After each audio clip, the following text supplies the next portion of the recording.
할렐루야. 아멘. 네, 34차 요한계시록 사기에 오신 한 분 한 분들을 주님의 이름으로 환영하고 축복합니다. 아멘. 많이 덥죠? 만나뵙게 돼서 반갑습니다. 강의 시작에 앞서 부르시겠습니다.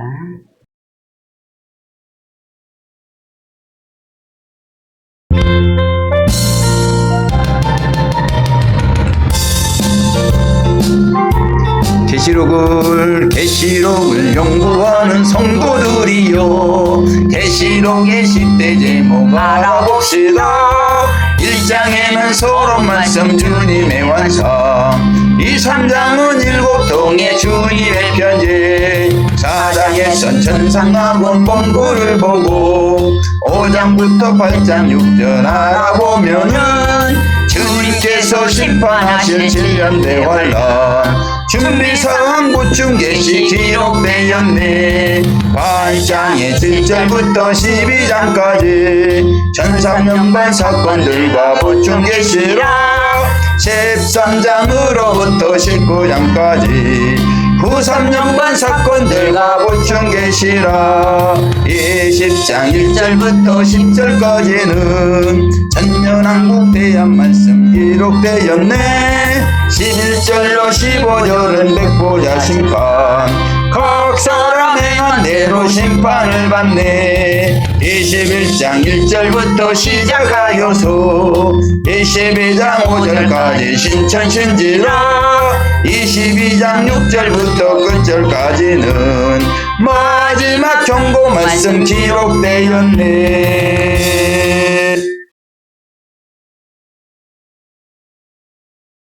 소개를 하겠습니다. 저는 여러분에게 70일의 예언 1강을 강하게 된 영광스러운 교회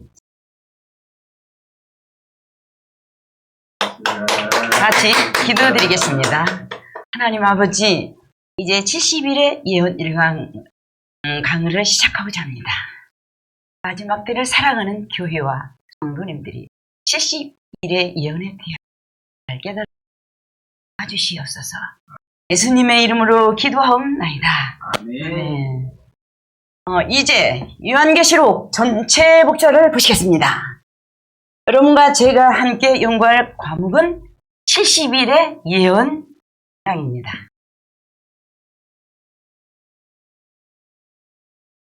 우선 70일의 예언 전체 목차를 보시겠습니다. 세 대지로 되어 있습니다. 개요와 70일의 예언 해설, 세 번째는 70일의 예언 연구의 결론입니다. 먼저 70일의 예언 1강 목차 첫 번째로 개요에 대하여 부분적으로 해설해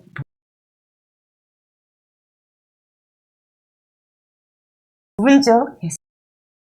먼저 70일의 예언의 연구 목적에 대하여 왜 연구하는가? 목차 제가 알아보겠습니다. 70일의 예언을 연구하면 종말론적 사건들의 시대적, 체계적 혼돈하게 됩니다. 그거 좀 보여주시겠어요? 네. 그러니까 개인적으로도요, 우리가 종말론적으로 이 계시를 순서별로 잘 한번, 세계적으로 인류적으로도 이 종말론적 순서에 의해서 이렇게 세계적으로 우리가 정돈하게 됩니다. 그리고 계시록 7장에 기록한 바와 같이 바람을 붙잡은 때로부터 다시 바람을 불게 할 때까지 하나님께서 계획하신 일에 대하여 명령하게 됩니다. 우리가 그 7장에 내어서 배웠죠? 내 천사가 이렇게 바람을 내고 이렇게 왔습니다. 바람 불지 못하도록 이렇게 천사들이 붙잡고 있어요. 놓아버리면은 전쟁이 일어납니다. 하나님께서는 옛날에는 이렇게 이것을 이렇게 네 군데로 이렇게 봤습니다. 뭐 갈릴레오인가? 이 사람은 지구는 둥글다 그랬잖아요. 네, 전에는 내 모퉁이로 봤습니다. 그래서 14만 4천 명의 입맞은 총들을 준비하시는 과정이 노이시대라는 것을 분명히 알게 됩니다. 그 다음에 두 번째로는 이방인의 수, 헤아릴 수 없이 많은 구원받은 백성들이 나오는 시기입니다. 70일의 예언의 배경에 대해서 살펴보겠습니다. 이는 다니엘 9장 20절에서 23절에 기록된 말씀을 보면 70일의 예언이 어떻게 다니엘에게 나타났는지를 알 수 있습니다. 다니엘서 9장 20절에서 23절 시작. 내가 이같이 말하여 기도하며 내 죄와 내 백성 이스라엘의 죄를 자복하고 내 거룩한 산을 위하여 내 하나님 여호와 앞에 간구할 때에 곧 내게 말하여 기도할 때에 이전 이상 중에 본 그 사람이 가브리엘이 빨리 날아와서 저녁 제사를 드릴 때쯤에 내게 이르렀더니 내게 가르치며 내게 말하여 가로되 다니엘아 내가 이제 내게 지혜와 총명을 주려고 나왔나니 곧 내가 기도를 시작할 즈음에 명령이 내렸으므로 이제 내게 구하러 왔느니라. 너는 극의 은총을 입은 자라. 그런즉 너는 이 일을 생각하고 그 이상을 깨달을지니라. 아멘. 보충 설명입니다. 먼저 20절에 거룩한 성, 거룩한 성은 온 이스라엘 땅을 의미합니다. 그리고 23절의 명령은 예루살렘 성을 중건하라. 명령이 아니라 계시를 전달하는 명령입니다. 이게 뭡니까? 70일의 예언이죠. 이 예언은 다니엘이 다리오 왕 언년에 금식하며 예언을 믿고 하나님께 기도할 때 받은 것입니다. 다니엘은 하나님을 잘 믿는 이스라엘 백성 중에 살면서 백성들이 범죄함으로써 하나님께서 바벨론의 포로로 붙잡혀 계셨습니다.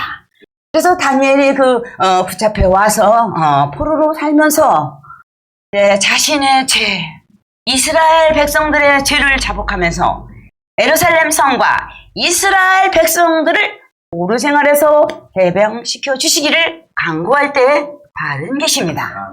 그때 가브리엘 천사장이 다니엘에게 나타나 지혜와 총명을 주면서 70일에 대한 예언적 진리를 가르쳐 준 것입니다. 성적 설명입니다.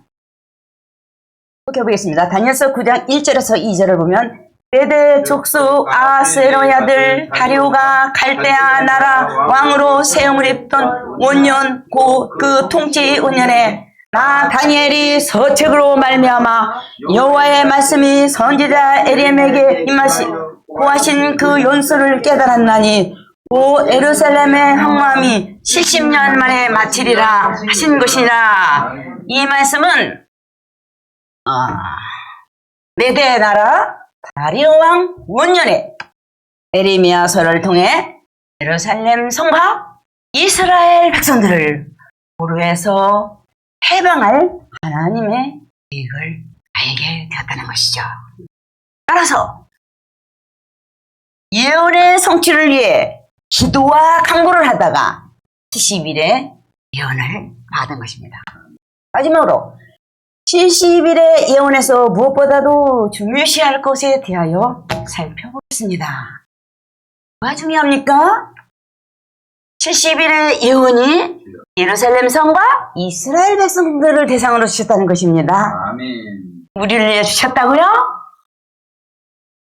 그렇죠. 그럼 왜 우리가 이걸 봐야 되나요? 우리에게도 큰 유익이 되기 때문입니다. 보충 설명을 해보면 여기서 대상을 오늘날 기독교인들이나 말세의 성도리라고 해석해서는 안 됩니다.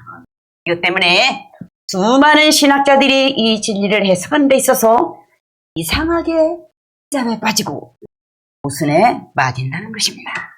그러나 우리가 깨달을 수 있는 많은 내용들이 있다는 것이죠. 따라서 우리는 제11의 이혼에 대하여 이런 관점을 가지고 연구하겠습니다. 그럼 우리는 지금까지 표를 정리하였습니다. 마지막 70일의 예언 1강 목차 두 번째로 70일의 예언을 해설하겠습니다. 자, 14절 말씀입니다. 시작. 내 백성과 내 거룩한 성을 위하여 70일로 기한을 정하였나니 허물이 마치며 죄가 끝나며 제약이 영속되며 영원한 의가 드러나며 이상과 예언이 응하며 또 지극히 거룩한 자가 기름 부음을 받으리라. 아멘. 부분적 해설입니다.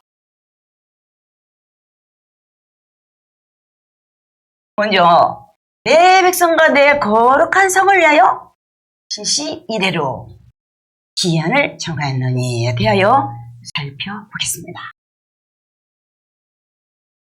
말씀은 이스라엘 백성들과 예루살렘 성을 위하여 71회로 기한을 정하였다는 것입니다.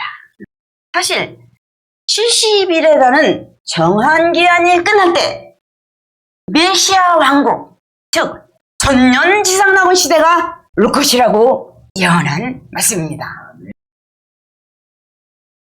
성스럽죠? 이게 듭니다. 앞으로 우리는 메시아 왕국에 들어갈 소망을 가져야 됩니다. 많은 사람들은 죽어서 천국만 알고 있습니다. 그러나 하나님께서는 이 신라권을 한번 회복시켜서 천년 동안 예수님이 천년왕국의 왕권으로서 우리 예수님께서 다스리는 지상낙원 시대를 우리에게 천년 동안 살게 해주시겠다는 것이 약속입니다. 이러한 그 놀라운 말씀이 이사야 65장에 계시록 20장에 이미 기록되었지만 많은 부분들이 이것을 놓치고 여호와의 증인들이 가는 곳으로 착각하고 있지만 분명히 요한계시록 20장과 이사야 65장에 천년 왕국에 대해서 분명히 하나가 철을 낳고 정말 행복한 나라 사자굴에 손을 넣어도 물지 않고 이리와 송아지를 끌고 다니며 어린아이가 뱀구멍에 손을 놓고 이렇게 놀 때가 온다 그랬습니다. 도표를 보면 7일회와 62일회 그리고 한 일회를 합해서 71회라고 한 것입니다. 하나, 둘, 셋, 넷, 다섯, 여섯, 일곱 일회. 그리고 62일회. 69일회잖아요. 한 일회만 더하면 70일회란 말이에요. 70일회가 끝날 때 메시아 왕국, 즉 천년 지상낙원 시대가 올 것입니다. 이와 같이 가브리엘 천사장이 다니엘에게 나타나 이스라엘 백성들과 예루살렘 성을 위하여 가르쳐준 70일의 기간이 끝나면 메시아 왕국이 온다고 했습니다. 과연 70일의 기간은 어느 정도 기간인지 대하여 살펴보겠습니다. 70일의 기간을 살펴보면 한 일에는 7일이라고 가르쳐 말합니다. 그러므로 72일에는 490일입니다. 여기서 하루를 1년으로 환산해야만 하기 때문에 490일은 490년이 됩니다. 보충 설명입니다. 민수기 14장 34절을 보면 너희가 그 땅을 탐지한 날수 40일의 하루를 1년으로 환산하여 라고 했습니다. 그리고 에스겔 4장 6절을 보면 내가 내게 40일로 정하였나니 1일이 1년이라고 했습니다. 이 말씀만 보더라도 하루를 1년으로 환산할 수 있는 성경적 근거가 되는 것입니다. 더 정확한 근거는 다니엘 12장 11절을 보면 매일 드리는 제사를 폐하며 멸망케 할 미운 물건을 세울 때부터 1290일을 지낼 것이요 1290일이면 3년 반입니다. 이것은 42개월이에요. 그래서 답이 여기 그냥 대본에 나와 있어요. 1290일이 3년 반이다. 3일 반은 1290이다. 답이 이렇게 딱 나왔습니다. 다니엘 9장 27절에 보면 그가 그 일의 절반에 제사 예물을 금지할 것이며 예배를 못 드리게 한다는 것입니다. 7일 동안에 3일만을 말하죠. 그러나 70일에가 중요하기 때문에 구체적으로 성경적 근거를 들어 살펴보겠습니다. 이와 같이 70일에는 490년에 대한 상징수인데 구체적으로 성경적 근거를 들어보겠습니다. 성경적 근거. 다니엘 9장 27절을 보면 그가 시작 그 일의 절반에 제사와 예물을 금지할 것이며 잠포하여 미운 물건이 날개를 의지하여 설 것이며 또 이미 정한 종말까지 진노가 황폐하게 하는 자에게 쏟아지리라 하였느니라. 아멘. 그래서 생각해 본 것은 그 일의 절반. 일의 절반은 이렇게 하잖아. 3일반이란 말이야. 반절은 잠포하여 아주 잔인하고 포악하여 미운 물건. 미운 물건이 누구예요? 적그리스도 우상. 네, 날개를 의지하여 설 것이라고 했는데 그렇다면 잠포하여 미운 물건이 무엇이냐는 것입니다. 다니엘 12장 11절을 보면 매일 드리는 제사를 피하며 멸망케 할 미운 물건을 세울 때부터 1290일을 지낼 것이요. 아멘. 그리고 마태복음 24장 15절을 보면 그러므로 너희가 선지자 다니엘의 말한 바 멸망에 가장 것이 거룩한 것의 선 것을 보거든 읽는 자는 깨달을진저. 아멘. 마태복음 성경에서부터 대환란에 대해서 큰 환란에 대해서 이렇게 이미 말씀하고 계셨죠. 다니엘 12장 11절과 마태복음 24장 15절에 나온 멸망에 가증한 거 뭐냐?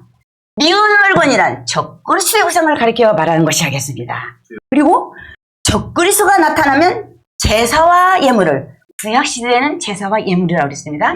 지금은 예배입니다. 예배를 금지하는 일, 성도들이 하나님께 예배드리는 일을 하게 한다고 합니다. 따라서 우리는 적그리스도가 언제 나타나서 이런 활동을 하는지 알 필요가 있습니다. 사실 적그리스도는 다니엘 12장 11절과 계시록 13장 5절을 보면 점산년반 환란이 지나고 무산년반 환란이 시작될 때에 나타나는 사람이라는 것을 알 수 있습니다. 무산년반에 나타나죠. 계시록 13절 5절을 보면 또 짐승이 금말과 참남된 말을 하는 있고 또 42달 동안 이슬을 얻으리라. 아멘. 그냥 반입니다. 그리고 한일의 절반. 한일의 절반은 단일해가 지났을 때에 제사와 예물을 금지하고 미울 물건이 세워진다고 했으므로 한일의 절반이란 1290일 혹은 42달과 동일한 시간입니다. 그러므로 단일해가 3년 반이라면 한일해는 7년을 가리켜 말하고 70일에는 490년을 의미하는 것입니다. 판서입니다. 70일에 한일의 절반, 이 성경적으로 절반은 반일해다. 1290일은 다니엘 12장 11절을 보면 42달이다. 이것이 3년 반이다. 한일에는 7년이고 70일에는 7년이니까 490년입니다. 지금까지 우리는 70일에가 490년에 대한 상징수라는 것을 체계적으로 성경적 근거를 통해 살펴보았는데 이제는 70일에가 언제부터 시작되었는지에 대하여 살펴보겠습니다. 70일에는 언제부터 시작되는가 하는 것이죠.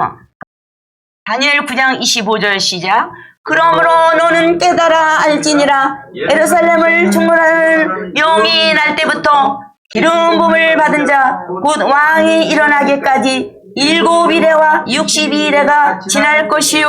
아멘. 25절 말씀을 해석해 보면 예루살렘 성을 중건하라는 명령이 날 때부터라 했습니다. 그때부터 70일회가 시작되는 것이죠.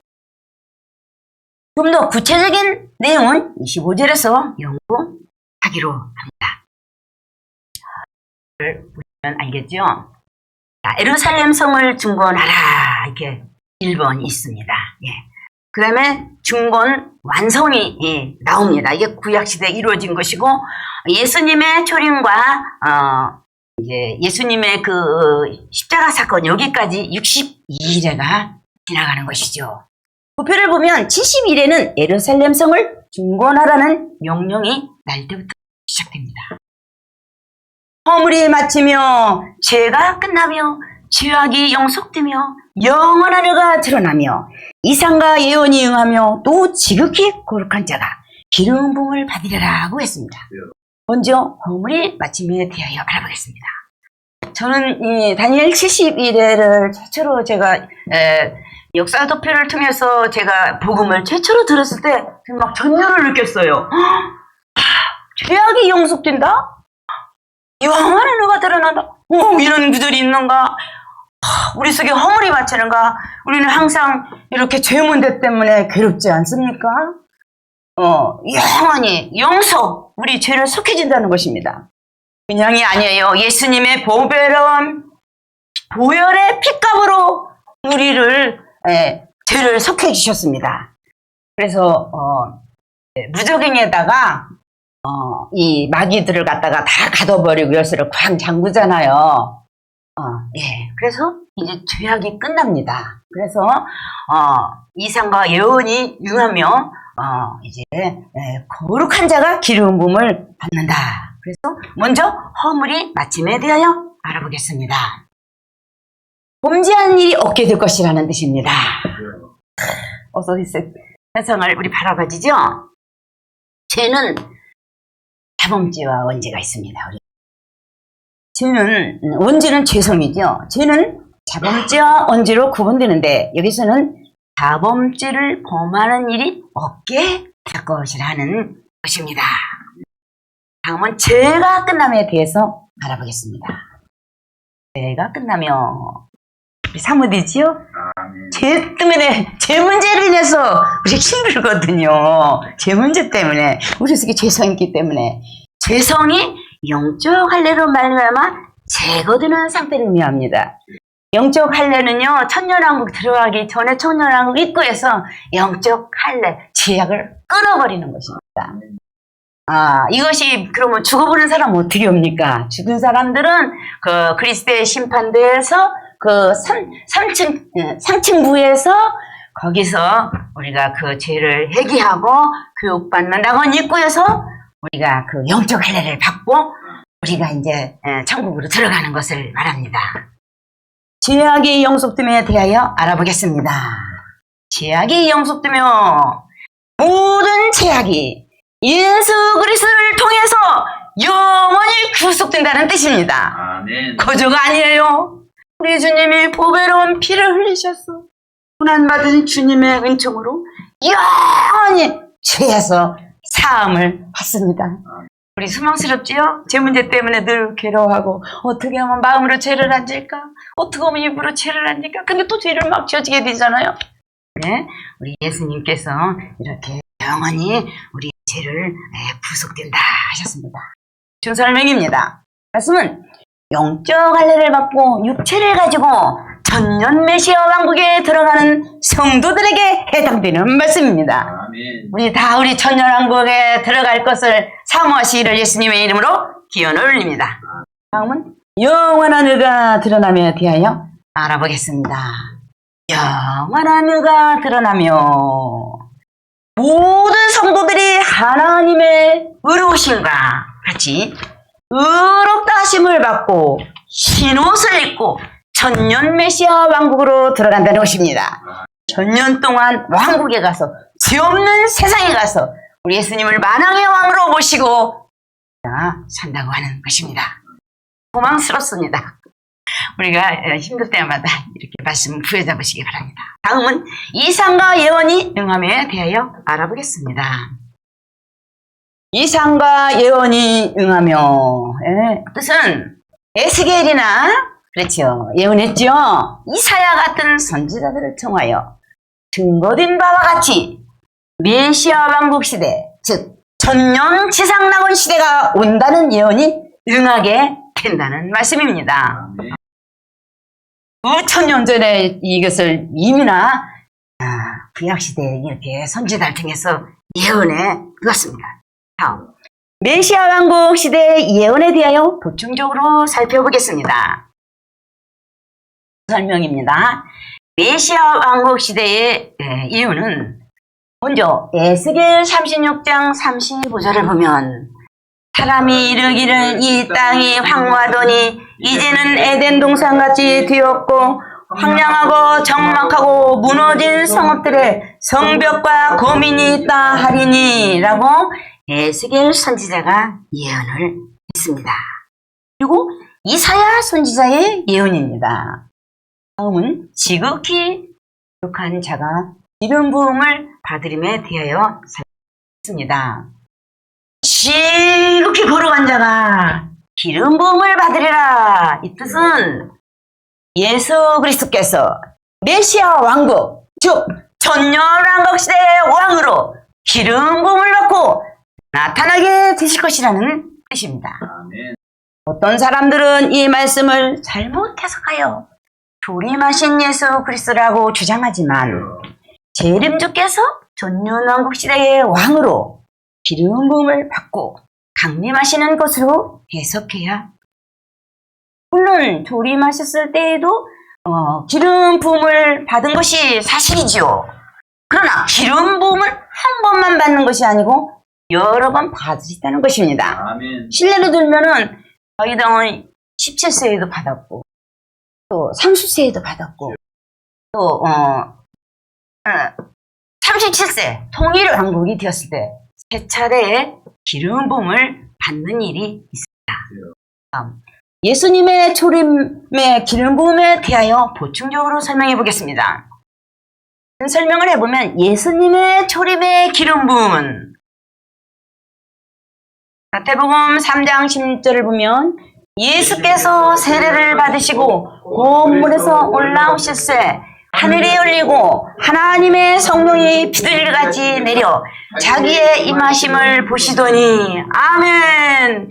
이와 같이 예수님께서는 요단강에서 세례를 받으신 직후에 선지자로서 활동하기 위한 기름 부음을 받은 것입니다.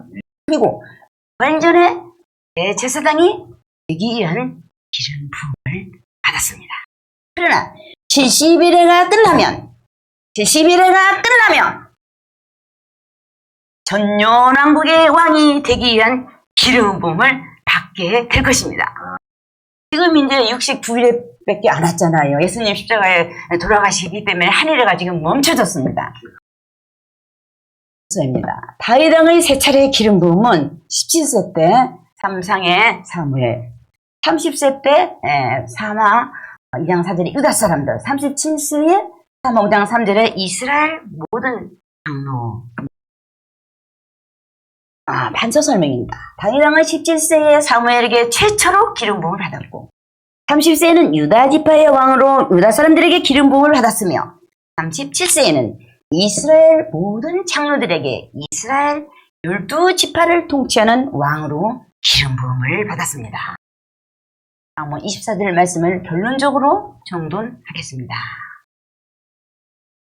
정돈해 보겠습니다. 예루살렘 성을 중건하라는 명령이 내린 날부터 70일에 즉 490년 후에는 허물이 없고 죄도 없고 죄악이 용서되고 하나님의 의가 드러나고 이상과 예언이 능하게 되어 메시아와 왕국 시대가 나타나게 된다는 것입니다. 마지막으로 아직도 70일회가 모두 지나갔다고 할 수 없는 이유에 대하여 살펴보겠습니다. 아직도 70일회가 모두 지나갔다고 할 수 없는 이유는 무엇인가? 만일 그리스도께서 주림하셨을 때 메시아 왕국이 이루어졌다면 이 땅에 현재와 같은 죄와 마귀와 불행한 일들이 있을 수 없을 것이며 지상낙원이 이루어진 환경과 조건 속에서 살아야 될 것입니다. 그러나 아직도 죄와 마귀와 불행한 일들이 계속되고 있으므로 메시아 왕국 시대가 시작되지 않았다는 것을 알 수 있습니다.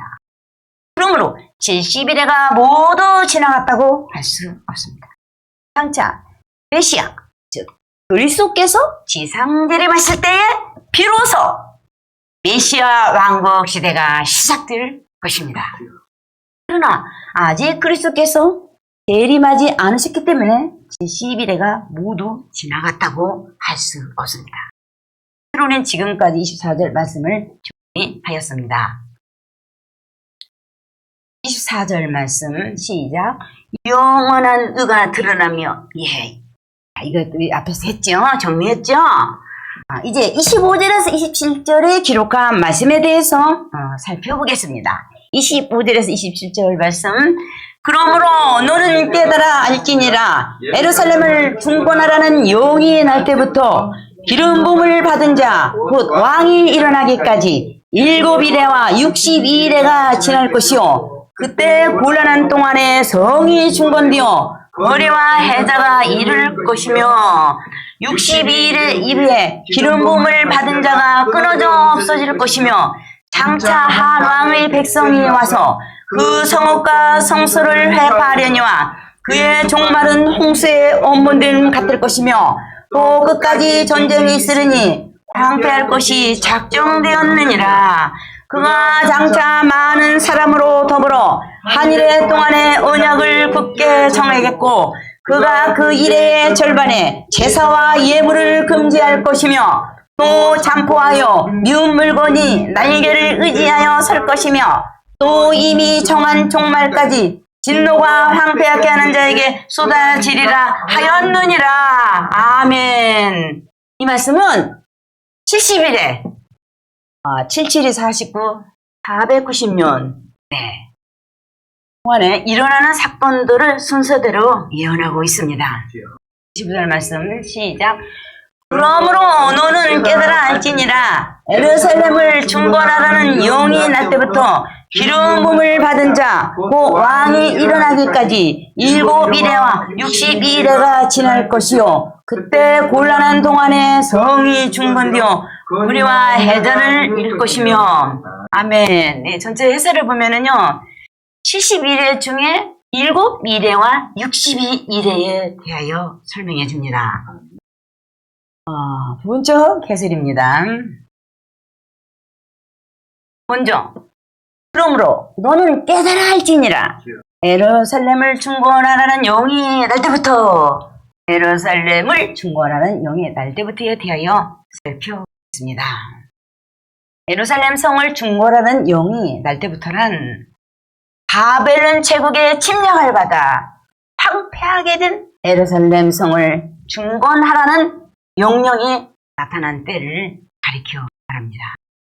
사실 느헤미야 2장 1절에서 8절에 기록된 바와 같이 아닥사스다 왕 20년 밑사월에 예루살렘 성을 중건하라는 명령이 내렸습니다. 느헤미야 2장 1절에서 8절 시작. 아닥사스다 왕 20년 니산월에 왕의 앞에 술이 있기로 내가 들어 왕에게 드렸는데 이 전에는 내가 왕의 앞에서 수색이 없었더니 왕이 내게 이르시되 내가 병이 없거늘 어찌하여 얼굴에 수색이 있느냐 이는 필연 내 마음에 근심이 있음이로다. 그때에 내가 크게 두려워하여 왕께 대답하되 왕은 만세를 하옵소서.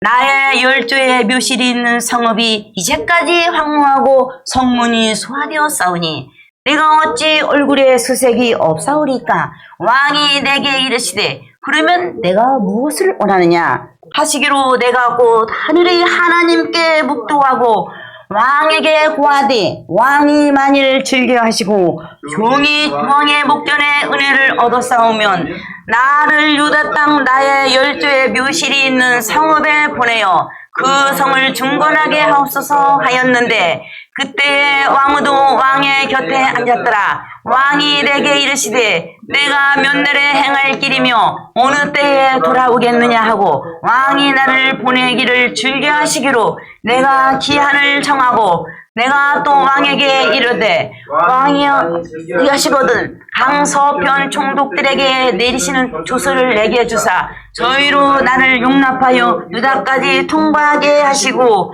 왕의 산림 감독 아삽에게 조서를 내리사 저로 전에 속한 영문과 문과 정박과 나의 겁을 집을 위하여 들보 제목을 주게 하옵소서 하매 내 하나님의 선한 손이 나를 도우심으로 왕이 허락하고 아멘. 이 중건명령이 내릴 때에 대해서는 여러 학자들의 이론이 다양하므로 연월 1을 중심으로 해석하기보다는 사건 중심으로 해석하는 것이 합당합니다. 25절에서는 기름 부음을 받은 왕, 즉 메시아이신 예수 그리스도께서 일어나시는 날, 즉 나타나시는 날까지 71회와 62일회가 된다고 하였습니다. 그렇다면 기름 부음을 받은 자, 곧 왕이 일어나시는 날이란 어느 때를 가리켜 말하는가에 대하여 살펴보겠습니다. 기름 부음을 받은 자, 왕이 일어나기까지 어떤 사람들은 예수님께서 탄생하신 날이라고 해석하며 어떤 사람들은 세례받으신 날이라고 하기도 하며 어떤 사람들은 부활하신 날이라고 해석하기도 하죠. 이상에서 말한 세 가지 해석은 분명히 잘못된 해석입니다. 왜냐하면 70일의 예언의 말씀은 예루살렘 성과 이스라엘 백성들에게 주시는 예언이기 때문입니다. 그러므로 탄생하신 날이라고 한다면 베들레헴에서 나셨기 때문에 예루살렘 성에 나타났다고 할 수 없으며 세례받으실 장소도 역시 요단강이었고 예루살렘 성은 아니었습니다.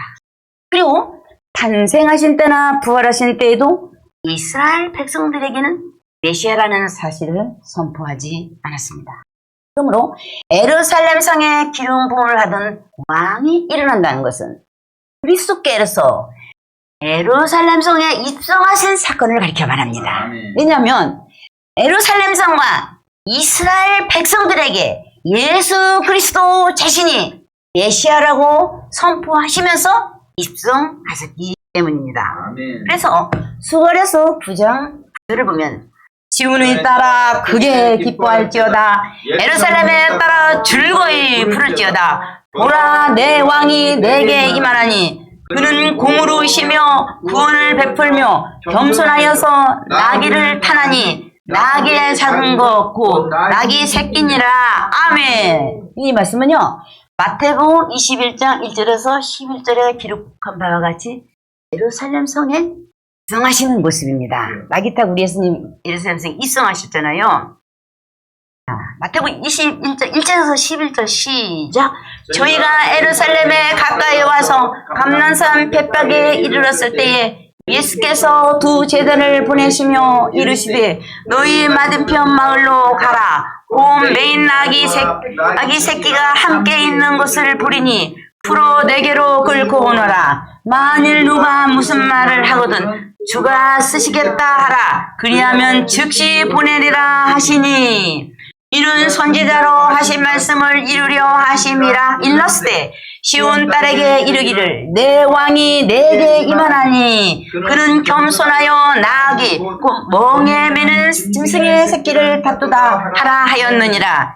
제자들이 가서 예수님의 명하신 대로 하여 나귀와 나귀 새끼를 끌고 와서 자기들의 겉옷을 그 위에 얹음에 예수께서 그 위에 타시니 우리의 대부분은 그 겉옷을 길에 펴며 다른 이는 나뭇가지를 길에 펴고 앞에서 가고 뒤에서 따르는 무리가 소리질러 가라되 호산나 다윗의 자손이요 찬송하리로다 이름으로 오시는요 가장 높은 곳에서 호산나 하더라. 예수께서 들어가시니 온 성이 소동하여 가로되 이는 누구뇨 하거늘 우리가 가로되 갈릴리 나사렛에서 나온 선지자 예수라 하니라. 예, 예수님이 예루살렘 성에 들어가셨잖아요. 그럴 때 아주 온 성의 사람들이 하나님 앞에 호산나 호산나 명을 드렸습니다. 그리고 7이레와 62이레로 구분한 이유에 대해서 살펴보겠습니다. 이것을 구분한 이유는 중건 명령이 내리는 날부터 7일에 7749, 49년 동안에 예루살렘 성 중건 공사가 완성되었다는 것을 의미합니다. 그리고 예루살렘 성 중건 공사가 끝날 때부터 예루살렘 성에 입성하시는 날까지 62일에 434년이 지나갔다는 의미입니다. 이 두 가지를 합하면 483년입니다. 도표를 보면 7일에는 중건 명령이 내린 날부터 예루살렘 성을 중건 공사가 완성되었다는 것을 의미합니다. 그리고 62일에는 예루살렘 성 중건 공사가 끝난 날부터 예루살렘 성에 입성하시는 날까지입니다. 따라서 두 가지 사건이 다르므로 7일에와 60일에로 구분한 것입니다. 다음, 그때 곤란한 동안에 성이 중건되어 거리와 해자가 이룰 것이며 라고 말씀했습니다. 이 말씀에 대해서 알아보겠습니다. 그때 곤란한 동안에 성이 중건되어 거리와 해자가 이룰 것이며 7일에 즉 49년 동안 예루살렘 성을 중건하는 가운데 반대하는 사람들로부터 많은 해방을 당하면서 성이 중건되었다는 뜻입니다. 다음, 반대했던 사람들에 대해서 보충적으로 살펴보겠습니다. 설명에 보면 반대했던 사람들은 도비아를 포함한 암몬 사람들이 있었고, 두 번째는 호른 사람 산발랏이 있었고, 세 번째는 게셈을 포함한 아라비아 사람들. 이게 다 느헤미야서의 2장부터 6장까지 나오고 있습니다. 그 다음에 아스돗 사람들, 다섯 번째 요손지 노아야다와 그 남은 선지자들, 첫 번째 무에다벨의 손자 빌라의 아들 스마야입니다. 다음은 거리에 대해서 알아보겠습니다. 예루살렘 성 안에 만들어진 거리입니다. 이제 성을 이렇게 완성했으니까 또 이렇게 거리를 만들었죠. 마지막으로 해자에 대하여 알아보겠습니다. 해자가 무엇인가 궁금하죠? 예루살렘 성을 건축하고 이렇게 또 거리를 만들고 특히 해자를 만들었어요. 그건 뭐냐? 성벽 바깥쪽에 적군이 쉽게 경곡하지 못하도록 하기 위하여 만들어 놓은 큰 물도랑을 가리켜 말합니다. 예루살렘 성을 건축하고, 그 다음 거리를 만들고, 그 다음에 이렇게 이제 나무 같은 걸 이렇게 짜가지고 이렇게 평상시에는 이렇게 다녔겠죠? 근데 이제 적군들이 오려고 하면은 그걸 딱 걷어쳐버리고, 여기서 딱 잠궈버리고, 해자를 갖다가 물도랑을 크게 해놔서, 물도랑 때문에 못 들어가잖아요. 네. 그것을 바로 해자라고 합니다. 추가적으로 진주성과 일본 미조성의 거리와 해자에 대하여 적으로 살펴보겠습니다. 예, 진주성에도 이렇게 진주성을 만들고 또 이렇게 해자를 이렇게 해놨지요. 진주성에도. 근데 일본 또 니주성도 보니까요, 이렇게 거리를 만들고 니주성을 만들고 거리를 만들고 여긴 또 물도랑을 2개나 만들었어요. 도무지 적군이 들어갈 수 없죠. 이 그림을 보면 경상남도 진주시의 진주성은 남강을 해자라고 했습니다. 그리고 성 안에 거리를 만들었습니다. 일본 교토에 있는 미주성은 성의 안과 밖에 해자가 있습니다. 그리고 성의 안에 거리들이 있습니다. 그리고 우리는 지금까지 이 5절 말씀을 정리하였습니다. 마지막으로 70일의 예언 1강 말씀을 총 정리하겠습니다. 이 말씀을 총 정리해보면 우리는 지금까지 개요 70일의 예언 일부에 대해서 하셨습니다. 또 복음성가 32장 후신 후 70일의 예언 1강을 통해 빼들은 내용을 붙잡고 하시면서 기도했습니다. 제가 마무리 기도하고 마치겠습니다.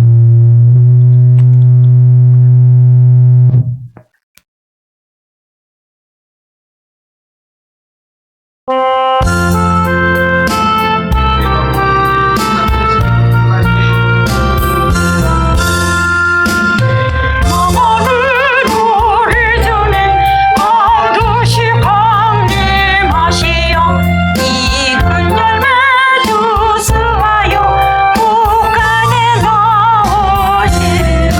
신실한 약속 붙잡고 조금만 더 기다려라. 조금만 더 기다려라.